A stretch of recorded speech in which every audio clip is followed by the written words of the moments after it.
ସକାଳୁ ତ ଖବର ପାଇଲୁ। ମୁଁ ଗାଧୋଇବାକୁ ଯାଇଥିଲି, ମୁଁ ଖବର ପାଇଲି ଯେ ରାଜଗାଁ ସେବା କେନ୍ଦ୍ରରେ ଚାଉଳ ଚୋରି ଯାଇଛି।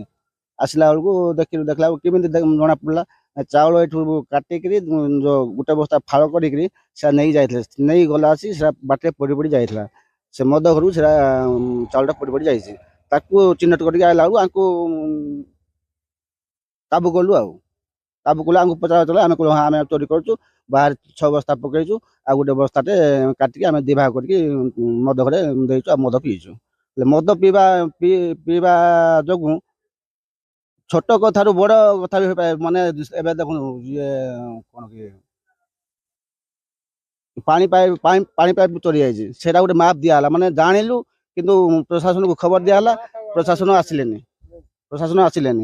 ହେଲେ ତାପରେ ଏଇଟା ହେଲା, ତାପରେ ଆଉ ଗୋଟେ କ'ଣ ନ ହବ ବୋଲି କିଛି ମାନେ ନାହିଁ, ମର୍ଡର ନ ହବ ବୋଲି ମାନେ ନାହିଁ। ଏମିତି ହେଇପାରେ ନା, ବୋଲେ ମଦ ଯୋଗୁଁ ଆଗେ ଯାହା ବି କରିପାରିବେ, ବୁଝିଲେ କି?